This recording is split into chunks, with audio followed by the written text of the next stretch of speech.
Hello there. Are you one of those tappers who want to know how to tap in public? Because this isn't quite indiscreet when you're trying to calm yourself down with a family member who's driving you crazy. This is kind of obvious, so you're like, Tiana, what can I do to tap without anybody knowing that I'm tapping, right? Okay, my name is Tijana Coso.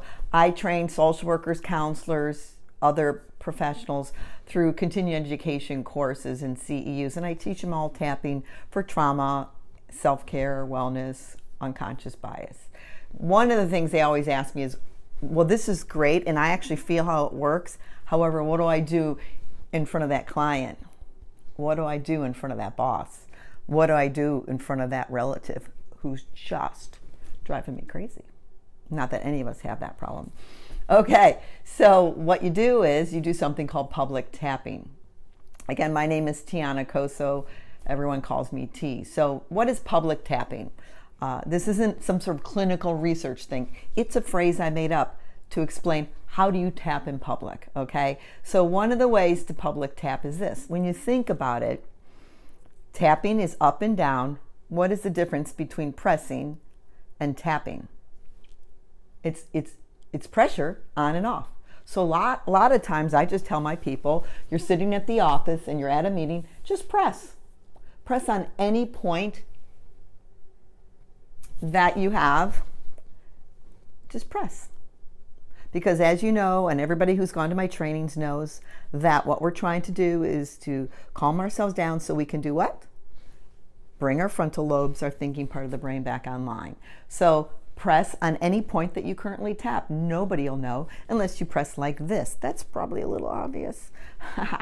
But I do this. I will sit at a meeting and I'll just be pressing like that. And there's a couple other points. The karate chop point, which they call it the side of the hand, you could just press on it. Nobody knows you're pressing on it. In fact, this is one of the points that when I was working with addicts, they told me that they were going in front of the judge and they were so anxious about losing their children and the consequences of their using that they used tapping to calm them down so they could think clearly with the judge. That was very, very heartwarming for me to help them.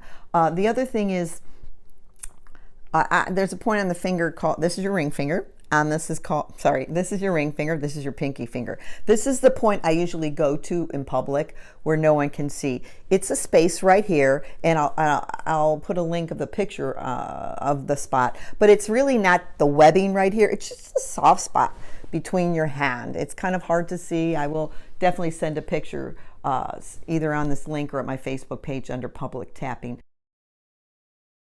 But what you want to do is you really want to just press on there. So you can take your hands, put them under the table, and just start pressing.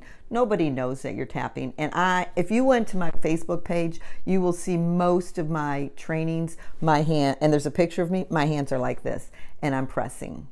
Because I'm not anxious for doing my trainings. I enjoy it. It's very natural. However, I want to be on my game. And if you ask me a question, I want to be able to think clearly and not be scattered. So I use public tapping all the time to keep the frontal lobes online, to keep me calm so I can think clearly. So I hope this is helpful. This point, pressing, oh, and there's one more. You can pinch your fingers like this, not front to back, but side to side. These are some tapping points, pressure points that I know also calm people down. So again, side to side, side to side. So you could fold your hands and just pinch your fingers. Nobody's going to know that you're actually doing that. I hope that was helpful. Keep tapping. It works if you work it. My name is Tijana Coso with Coso Consulting. Bring me out to your company, conference, keynote speaking, or even as a client. Best to you.